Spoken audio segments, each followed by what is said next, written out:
So far, we've learned a little bit about the market and how it behaves. You might be starting to get excited about investing in the stock market. You might also want to know which company to buy or where to invest your money to get the best return. But those aren't the right questions we need to answer, not just now. That may sound strange. How do I get the best return? Sure seems like the right question, doesn't it? Why is deciding which company to buy or where to invest the wrong question? It's not so much that those are the wrong questions, it's more that they only represent about a third of the investment decision. And frankly, it's the third that you least control. In this lecture, we're going to learn what determines how much money you make over the life of your investment, whatever kind of investment that may be.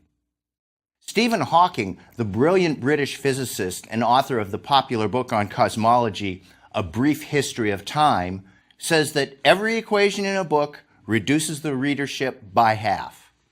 He simply had to include one, though, E equals mc squared. That may have cost Hawking half of his potential readers, but he simply couldn't discuss the structure of the universe without Einstein's famous equation. We're in the same position. We simply can't discuss investing without the formula for compounding earnings. I promise, though, this is the only equation we're going to use in all of these lessons. Are you ready? Here it is.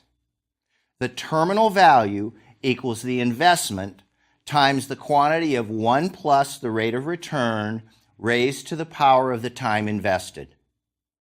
The arithmetic required to use this formula isn't that difficult, and any calculator built into just about any smartphone can handle it.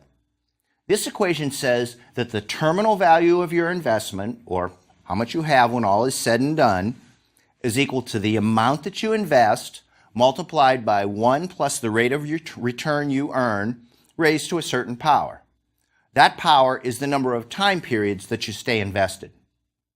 For example, if you invest $100 at 5% annually for 1 year, then the number of dollars you'll have equals 100 times 1.05 raised to the first power.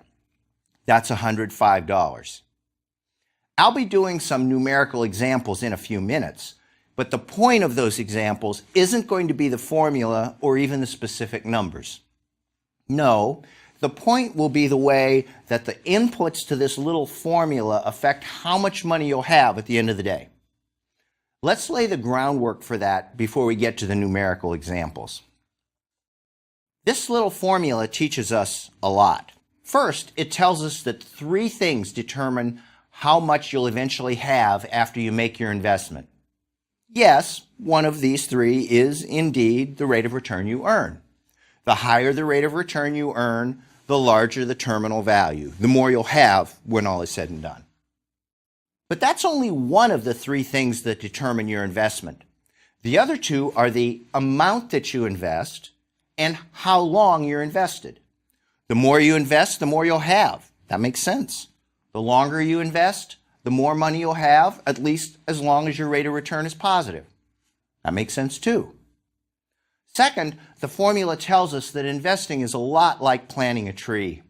The best time to do it is 15 years ago. But the second best time is today.